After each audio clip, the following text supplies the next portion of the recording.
tarde a todos.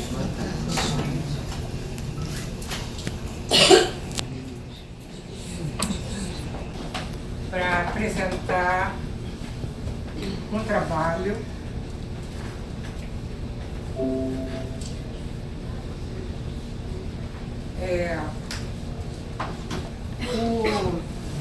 historiador francês Michel Leclerc, do século XIX, cita a importância do diálogo Timeu, de Platão, para a aceitação e propagação da astrologia na Grécia. Então ele cita, tudo em Platão estava pronto para se converter à astrologia.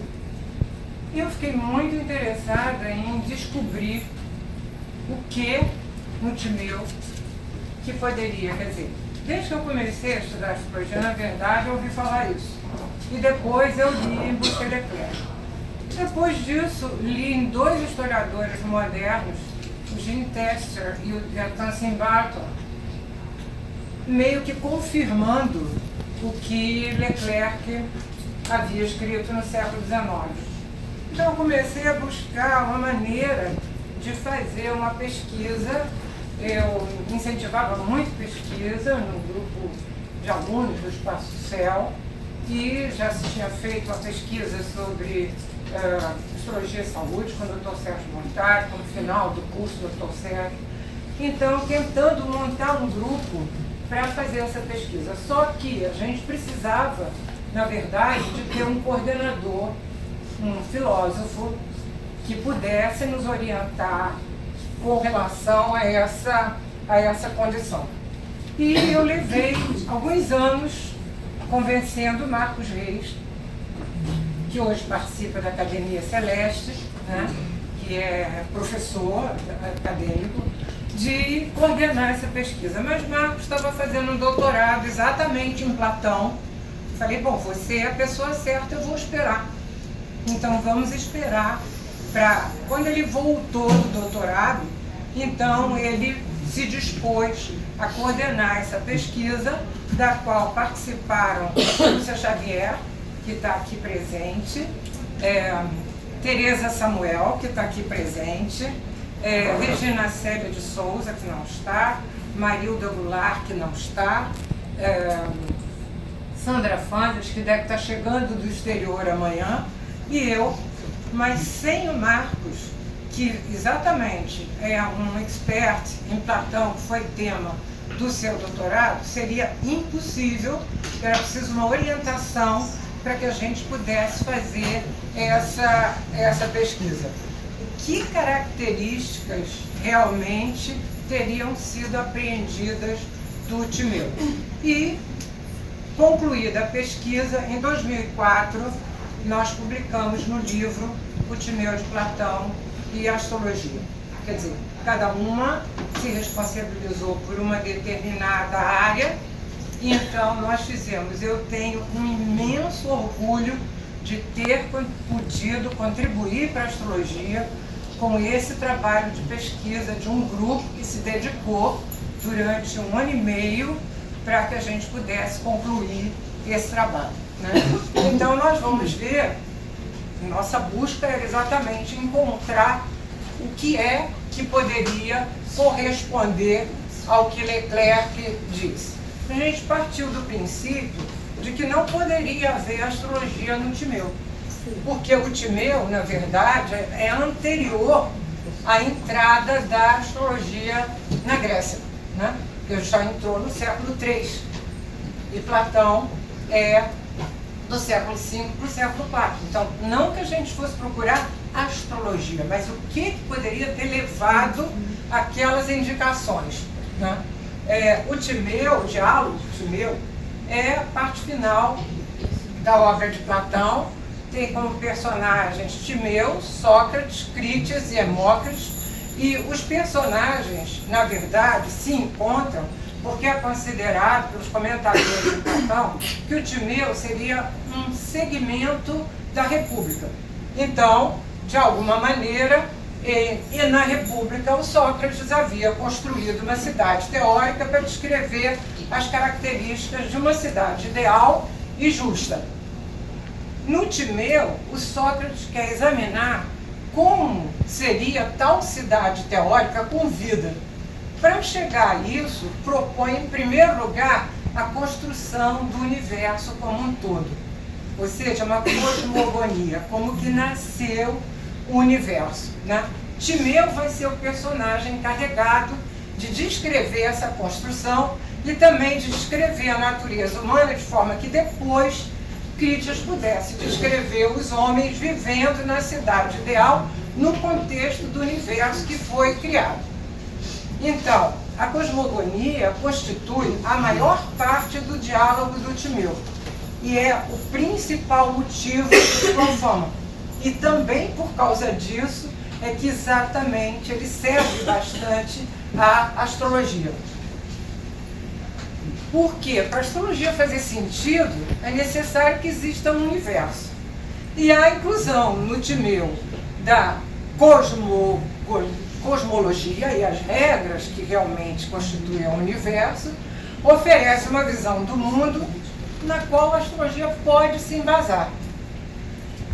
É preciso que, antes de tudo, a gente lembre que, em diversas oportunidades, o Timeu recorda que as especulações acerca da cosmologia não devem ser consideradas literalmente, mas como uma descrição verossímil, já que o conhecimento do universo pertence apenas a Deus. E a base fundamental para a construção do universo é a consideração de que a totalidade deve ser composta por dois mundos. Deixa eu só ver uma coisa que eu tenho a impressão aqui que eu pulei não. Por dois mundos. As coisas em eterno movimento, que estão se transformando sempre, e as coisas imutáveis, que não nascem nem morrem. Portanto, elas são eternas. Do Timeu, nós encontramos a reafirmação do que Platão defendeu ao longo de toda a vida. Quer dizer, isso nos foi explicado por Marcos Reis. A existência de dois mundos, o mundo do devir e o mundo do ser. O mundo do devir corresponde às realidades em movimento. E nunca pode ser algo, porque está se transformando constantemente em outra coisa. Né? E o mundo do ser, que vai corresponder às realidades eternas, é sempre igual. Portanto, mantém as mesmas características. Então, a gente pode ver algumas questões do devir e do ser. O ser é inteligível, o devir é sensível, o ser é imutável, o devir é mutável. O ser corresponde à razão, o devir corresponde à necessidade. O ser é eterno, o devir é incessante. O ser é modelo e o devir é cópia. O ser é o mesmo e o devir é o outro. Sempre o Platão, no fim das contas, vai se referir ao ser como o mesmo e o devir como o outro. Então, considerando que o mundo do devir está sempre em transformação, ele precisa de uma causa para nascer. Então, ele teria que ser criado. No Timeu, a criação é feita por um deus denominado Demiurgo, que em grego corresponde ao construtor ou ao criador. Esse deus não cria do nada. Ele molda uma matéria pré-existente segundo um modelo belo e virtuoso, perfeito e imutável, que é o mundo da razão ou o mundo inteligível. O mundo sensível, então, vai ser a cópia que vai se modificando constantemente. Portanto, o universo é uma combinação de dois mundos. O inteligível, imutável, ligado à razão, denominado o mundo do mesmo, e o sensível, mutável e da necessidade, denominado o mundo do outro. Então, a gente vai ver alguns trechos do Timeu que são importantes para a gente entender como nós chegamos a essas conclusões. Então, o 48 lá, com poucas exceções, tudo que expusemos até agora, se é o Timeu falando, só diz respeito às operações da inteligência. Mas, ao lado delas, precisamos tratar também do que se processa por efeito da necessidade. Porque a gênese do universo é o resultado da ação combinada da necessidade e da inteligência. Dominando a necessidade, convenceu-a a dirigir para o bem a maior parte das coisas que nascem. A esse modo e por tal princípio foi que nosso universo se formou com a vitória pela persuasão da sabedoria sobre a necessidade. Então, em sua cosmologia, isso também foi uma das coisas que o Marcos ressaltou para nós como muito importante. O Timeu deixa claro que não há nada no universo que não seja regulado e conduzido por essas ideias. Todos os fenômenos ganham um encadeamento racional visando o melhor, o bem e o belo. Então, o Deus de Platão era o melhor, e ao criar vai imprimir características suas ao que foi criado. O demiurgo era bom e perfeito, e sendo assim, não poderia deixar de ser generoso com a sua criação. Criou o mundo das coisas sensíveis de maneira a expressassem da forma mais próxima possível a perfeição do inteligível. Fez a desordem passar para a ordem, para que cada vez mais o sentido do bem estivesse presente e para que o mundo do outro fosse o melhor possível, dotou-o de inteligência. Embora a perfeição fosse desejada, o mundo sensível não pode ser perfeito, porque a necessidade gera imperfeição. E, desse modo, todas as coisas criadas não possuem a beleza do mundo ideal. Criado à semelhança de um modelo vivo, o universo, um mundo sensível, é um ser vivo que tem alma e corpo. Timeu diz, depois de madura reflexão, concluiu que das coisas visíveis por natureza, jamais poderia sair um todo privado de inteligência, mais belo que um todo inteligente, e ao mesmo tempo que nenhum ser pode haver inteligência sem alma. Com base nesse raciocínio, pôs a inteligência na alma e a alma no corpo, e construiu o universo segundo tal critério, com o propósito de levar a cabo uma obra que fosse, por natureza, a mais bela e perfeita que se poderia imaginar. Desse princípio de verossimilhança, poderia concluir-se que um mundo, esse animal dotado de alma e razão, foi formado pela providência divina. Para ligar a alma ao corpo, o demiurgo compôs um terceiro gênero, o mundo, denominado ser, misturando o gênero do mesmo e o gênero do outro. Colocando os três gêneros em um grande vaso, o demiurgo combina as três substâncias em uma só. Depois a divide em diversas partes e retira do vaso porções matematicamente harmônicas para formar o universo. Começa a partir de duas séries. A primeira de razão 2, promove a série 1, 2, 4, 8. A segunda de razão 3, promove a série 1, 3, 9, 27. Observem o 2 e o 3. As duas compõem a série completa. 1, 2, 3, 4, 8, 9, 27, 7, com os 7 astros. Tomando mais porções do vaso, as situa em intervalos e destes resultam novos intervalos, até que todos os intervalos estejam completados de modo harmônico. Vejamos a alma do universo. Utilizando toda a mistura, o demiurgo dividiu a composição harmônica em duas metades, cruzou-as em forma de X, vergou-as em si e formou os dois círculos máximos da esfera celeste, Equador e Eclíptica. Claro, não está escrito lá, mas ele é o que ele formou. O que se supõe é que ele tinha noção da obliquidade da eclíptica, ou seja, do ângulo formado entre esses dois círculos máximos, mas não tem nada escrito a respeito. Simplificando, o demiurgo dividiu a alma do universo em duas partes, a do mesmo e a do outro.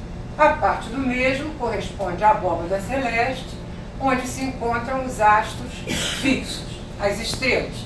Essa parte contém um círculo que é o Equador celeste.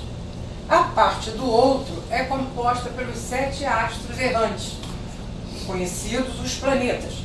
O círculo do outro é a eclíptica.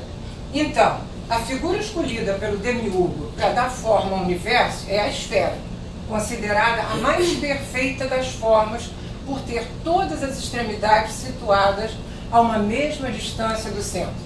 A esfera é uma figura fechada. Nada entrava ou saía do universo, e fora dele não havia nada. O Demiurgo colocou o universo em movimento, e esse movimento é circular, considerado por Platão como o mais condizente com a mente e a inteligência. O universo é movimentado pelos dois grandes círculos. O movimento do círculo do mesmo equador é sempre igual. O movimento do círculo do outro, a eclíptica, onde estão os planetas, é variável porque os planetas se movem. Criado o universo, em sequência, o Demiurgo vai criar os seres vivos que ele contém. E começa pela raça divina, os astros, a qual designa a tarefa de criar os demais seres.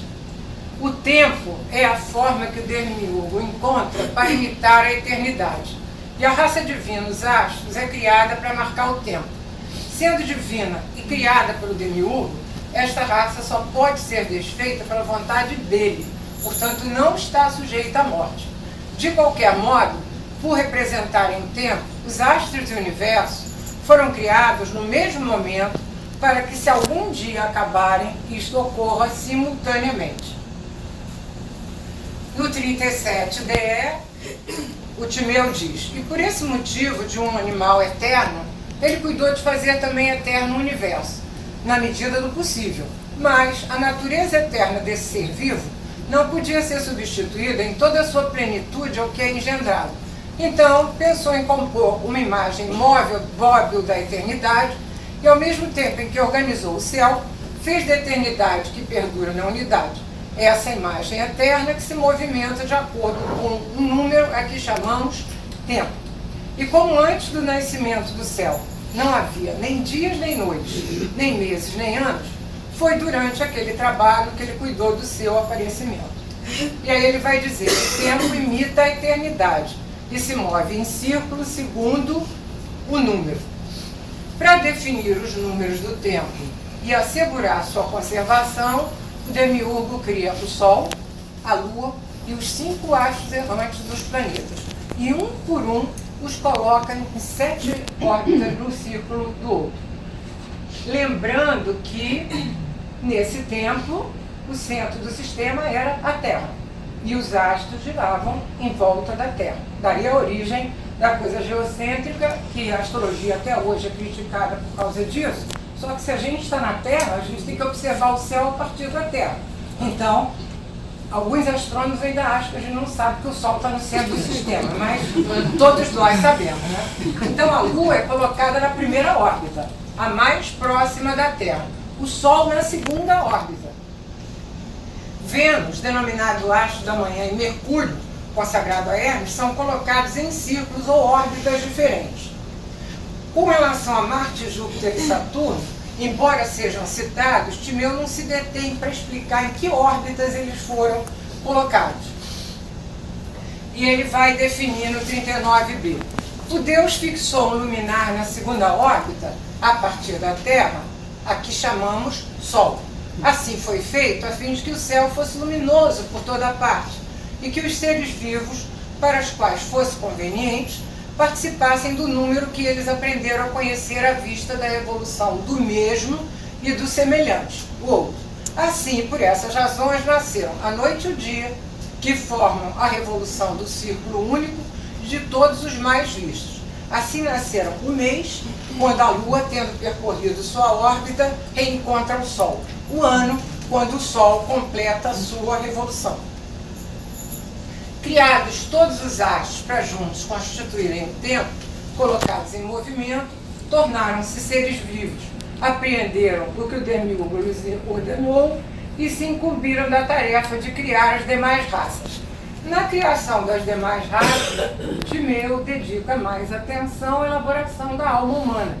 Esta será forjada nos mesmos moldes do universo e terá em si mesma o círculo do mesmo e o círculo do outro. Esse é um enfoque bastante relevante em termos astrológicos. A estrutura da alma do homem é semelhante à estrutura da alma do universo. Portanto, há semelhança entre o homem e o cosmos. Essa isonomia corrobora a lei de semelhança utilizada pela astrologia. O que está acima é igual ou semelhante ao que está abaixo. A partir daqui vem uma outra parte bastante importante. Quando Timeu descreve os sentidos a partir da visão, ele diz que há necessidade de fundamentar uma causa mais profunda do que a simples utilização da visão. É para ver o quê? Né? Então ele vai dizer no 47b, a visão, de acordo com minha opinião, é a causa do maior bem para nós, porque ninguém que não tenha visto nem as estrelas, nem o sol, nem o céu, poderia ter enunciado os presentes discursos sobre a totalidade. Por serem visíveis, o dia e a noite, os meses e as revoluções dos anos construíram não apenas o número, mas também nos deram a consciência do tempo e a investigação da natureza do todo. A partir desse ponto, nós descobrimos a filosofia, da qual bem maior dado pelos deuses não poderá vir, nem nunca chegará à raça dos mortais. Então ele vai dizer que vai ser a observação do céu que vai levar à descoberta da filosofia. Mas isso é mais importante ainda para nós. Devemos afirmar que a causa da visão é esta e para esses fins. O Deus descobriu e nos deu a visão para que, contemplando as revoluções do intelecto no céu, as usássemos sobre as revoluções dos nossos pensamentos, pois elas são semelhantes àquelas, as desorganizadas, as nossas, semelhantes às organizadas. Nós aprendemos com elas e, adquirindo os cálculos corretos por natureza, devemos imitar as essências completamente imóveis do Deus, colocando estáveis as essências erráticas dentro de nós. Então, a verdadeira causa da visão é a contemplação do céu, para que o homem possa aprender diversos saberes, como é o caso da filosofia, e copiar as revoluções do céu para estabilizar as suas próprias revoluções internas. A utilização dos 4 elementos que foi Lúcia que pegou, né, Lúcia? Para criar os corpos visíveis e tangíveis, o demiurgo recorreu aos 4 elementos. Essa é a parte do Timeu dedicada à geometria, um saber fundamental para Platão, que tinha escrito na porta da sua academia: não entre quem não souber geometria. Então, Platão adota a doutrina dos 4 elementos de Empédocles, do século V, e como Demócritos, do século V e IV, admite uma afinidade entre as figuras dos poliedros regulares e as propriedades sensíveis dos elementos. Timeu vai utilizar essa correspondência para explicar a maneira como a ordem foi introduzida no caos. Quando o universo começou a ser posto em ordem, diz o Timeu, a princípio, o fogo, a água, a terra e o ar revelavam traços de sua própria natureza, mas se encontravam num estado em que se é de esperar que esteja o que carece da presença de Deus. Constituído naturalmente dessa maneira, começou a divindade a dar-lhe uma configuração distinta por meio de formas e de números. E segue. Inicialmente, é claro para todo mundo que o fogo, a terra, o ar e a água são corpos. Ora, todos os corpos apresentam profundidade, sendo de necessidade forçosa que a profundidade esteja encerrada na natureza da superfície e que toda a superfície retilínea seja composta de triângulos, com um ângulo reto e 2 ângulos. Timeu explica que a base de todas as figuras que constituem a origem, atribuída aos 4 corpos perfeitos mais visíveis, é formada por 2 triângulos elementares. O triângulo focado como uma ideia, e em grego, ideia é igual a forma. Então, um dos triângulos é do tipo único, triângulos isósceles, 2 lados iguais e 2 ângulos iguais, e o outro possui um número infinito de tipos, lados e ângulos desiguais, o triângulo escaleno. Então, Timeu apresenta as figuras peculiares a cada elemento, começando pelas três constituídas pelos triângulos escalenos mais belos, que são os denominados equiláteros, três lados iguais. Né? O equilátero de Timeu, na verdade, é constituído por 6 triângulos escalenos. Então, digamos assim, o mais perfeito é constituído por várias coisas diferentes. Os sólidos de Platão, vocês devem conhecer, o tetraedro, o hexaedro, o cubo, o octaedro, o dodecaedro e o icosaedro. Então ele começa pelo tetraedro, formado por 4 faces de triângulos equiláteros. A figura de menor número de lados é uma pirâmide de base triangular que foi atribuída ao elemento fogo, uma vez que o fogo possui a natureza mais móvel, cortante, aguda e, portanto, a figura mais leve. O octaedro, formado por 8 lados compostos de triângulos equiláteros, foi atribuído ao ar. O icosaedro, composto por 20 lados de triângulos equiláteros, contém o maior número de partes. Na verdade, vai ser formado por 120 triângulos. Né? É a maior figura, e por isso Timeu atribuiu ao elemento água.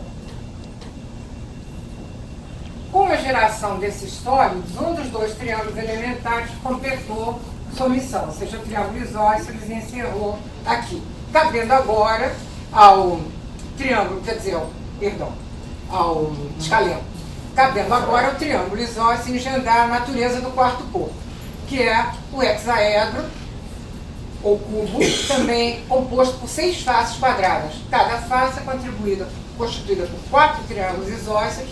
Ela é a figura mais estável, como não poderia deixar de ser, foi destinada ao elemento terra. Né? Timeu considera que os corpos são animados e preenchidos com movimento e poder. E esses são vigorosamente exercidos em lutas nas quais uma figura quebra a outra e pode se transformar em outra espécie.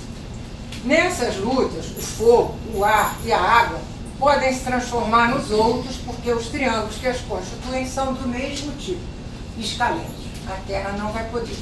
Né? No caso de uma quebra, os triângulos continuarão a existir e serão recombinados, podendo formar uma figura diferente daquela na qual estavam anteriormente inseridos. A Terra, constituída pelos triângulos isósceles, não se transforma em outra espécie. Sempre se mantém terra. Então ele vai dar um exemplo. Quando a Terra encontra o fogo, ele se divide em virtude de sua agudeza. Ela é arrastada de um lado para o outro, quer seja envolvida pelo próprio fogo, quer seja por uma massa de ar ou de água, até que suas partes tornem a se encontrar algures e, recompondo-se, virem novamente terra, pois de jeito nenhum poderá se transformar em outra espécie. A água, pelo contrário, dividida pelo fogo, ou mesmo pelo ar, ao recompor-se, pode tornar-se uma partícula de fogo e 2 de ar, do mesmo modo que os fragmentos de uma única partícula dissolvida de ar podem tornar-se 2 de fogo. Para que pudessem brilhar, o Demiurgo escolheu para os astros a raça divina, fogo. Para executar a tarefa de criar as demais raças, a raça divina utilizou os 4 elementos para constituir o corpo da raça humana, enquanto cada uma das 3 raças animais vai ser constituída por apenas um elemento. Os animais marinhos estão constituídos pela água, os pássaros pelo ar e os animais terrestres pela terra. A gente viu 4 figuras e falta uma. A 5ª figura, constituída por 12 lados, aparece em uma única citação. Da combinação restante, a 5ª utilizou-se a divindade para decorar o universo. Existem diversas interpretações. Né? Primeiro, considerado que o dodecaedro é a figura mais próxima da esfera. Então, poderia estar se referindo a isso. Porém, na opinião de um dos comentadores mais importantes, que o Marcos vai mostrar para a gente, chamou a atenção, que é o Archer Hinds, Ele vai dizer que Timeu, na indicação do dodecaedro, poderia estar se referindo ao zodíaco, talvez considerando também que o dodecaedro é construído por 12 faces. Hind traduziu o grego diazógrafos como colocar signos, ao invés de decorar o universo, como a gente vai encontrar na tradução da grande maioria. Onde o Kepler pode aparecer nessa história? Ele não está no Timeu, mas como eu peguei exatamente a parte de geometria, e como Kepler utilizou os sólidos de Platão, então eu achei que era importante incluir essas indicações. Kepler achava que tinha que ter uma razão que justificasse as distâncias entre os planetas com relação ao Sol. Profundamente religioso, Kepler considerava que Deus tinha estabelecido racionalmente uma escala dessas distâncias. Como os planetas eram 6 e os sólidos 5, eles poderiam ser os determinantes do universo. Deus somente poderia ter criado um mundo perfeito e isso teria ocorrido segundo uma ordem geométrica, servindo-se, portanto, dos polígonos regulares. Em 1595, durante uma de suas aulas, o jovem Kepler teve a ideia de associar os sólidos de Platão às órbitas do sistema planetário de Copérnico. É importante a gente colocar aqui que Kepler foi um dos primeiros a dar aval ao sistema de Copérnico. Ou seja, porque de alguma maneira a gente vai ver que ele corroborava o que de alguma forma teria sido indicado por Deus. Na órbita de Saturno, Kepler inscreveu o hexaedro. Na de Júpiter, o tetraedro. Na de Marte, o dodecaedro. Na da Terra, o icosaedro. E na de Vênus, o octaedro. Ou seja, havia um sentido no que foi criado por Deus, quase como se fossem arquétipos da criação da órbita dos planetas. Os 4 elementos também são muito indicados no que se refere à causa das doenças dos homens, que são constituídos pelos 4. Segundo Timeu, o corpo humano é constituído pelos 4 elementos e o desequilíbrio entre eles ocasiona doenças. Então, ele vai dizer que de onde vêm as doenças é o que, sem dúvida, todos compreenderão facilmente. Sendo 4 os gêneros que entram na composição do corpo, terra, fogo, ar e água, sempre que, contrariamente à natureza, haja carência ou excesso desses elementos, ou mudança da sede própria para um lugar estranho, ou então, visto haver mais de uma variedade de fogo e dos outros elementos, quando predomina em alguma parte do corpo uma variedade que não lhe é adequada, ou por outra causa do mesmo tipo, surgem as desordens e as doenças.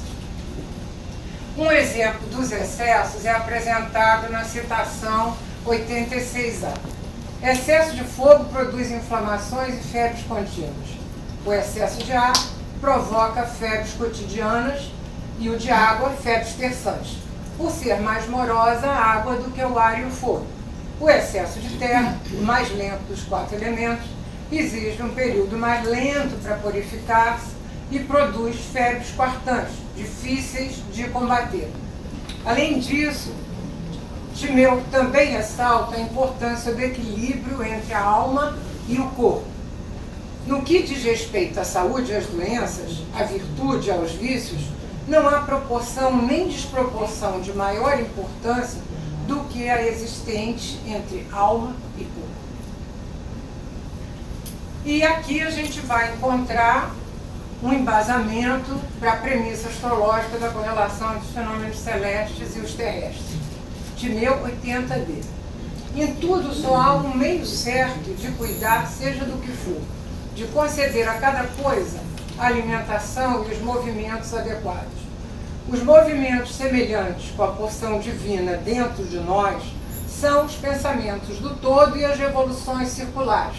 São essas que cada um de nós deverá seguir para corrigir os circuitos que, ao nascimento, se iniciaram erroneamente em nossa cabeça, o que se consegue com o estudo da harmonia e das revoluções do universo e com igualar a parte pensante em conformidade com sua natureza original ao objeto do pensamento, e com isso alcançar no presente e no futuro a meta proposta aos homens pelos deuses.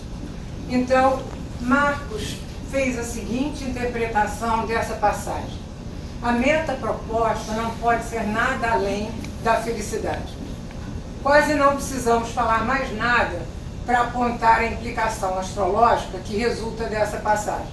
Obviamente, não estão aqui todos os detalhes das técnicas astrológicas, como, por exemplo, as características particulares de signos e planetas, mas encontramos o princípio organizador e motivador da investigação astrológica. Platão do Timeu corrobora, explica e fundamenta um imperativo astrológico que nem sempre é claro para os próprios astrólogos. Imita em sua alma perturbada a ordem inteligível do céu eterno. Então, a gente pode citar como resumo 4 pontos que parecem corroborar a visão astrológica do mundo. Como resultado, primeiro ponto, como resultado de uma inteligência que segue um modelo exemplar, todos os fenômenos são ordenados e possuem um encadeamento racional. Ou melhor, há uma razão para serem como são. Essa condição dá sentido aos fenômenos celestes e permite traçar uma relação com os terrestres. Segundo, um vasto estudo das características e funções dos 4 elementos, muito utilizado na astrologia, inclusive com relação ao funcionamento do corpo humano. Embora a gente vai ver que em Hipócrates, a relação, quer dizer, Hipócrates, se diz que não é de Hipócrates, que é do genro dele, Pólibo, mas ele vai usar as 4 qualidades essenciais: o quente, frio, seco e úmido, não exatamente os elementos. E o terceiro, a igualdade entre o homem e o cosmos, uma vez que sua alma e a do universo possuem estruturas semelhantes. Essa condição de igualdade conduz à lei de semelhança utilizada pela astrologia, portanto, pode embasar a premissa astrológica da relação entre os fenômenos celestes e terrestres, especialmente no que se refere à alma humana. E, finalmente, o homem deve estudar a harmonia da ordem inteligível das revoluções do céu para imitá-las em sua própria alma. Portanto, esse pode ser considerado o fundamento para a função da astrologia, para que o homem possa encontrar seu equilíbrio, imitando nas revoluções de sua alma as revoluções inteligíveis do planeta. É preciso fazer o uso do conhecimento que a astrologia disponibiliza, através do estudo ou através da consulta. Essa palestra foi apresentada primeiro em 2011 no encontro Gente de Astrologia em Buenos Aires. E o ano passado foi apresentada em São Paulo, na Astrológica. No Rio de Janeiro é a primeira vez. Lembrem-se que temos fundamento no Timeu. Muito obrigada.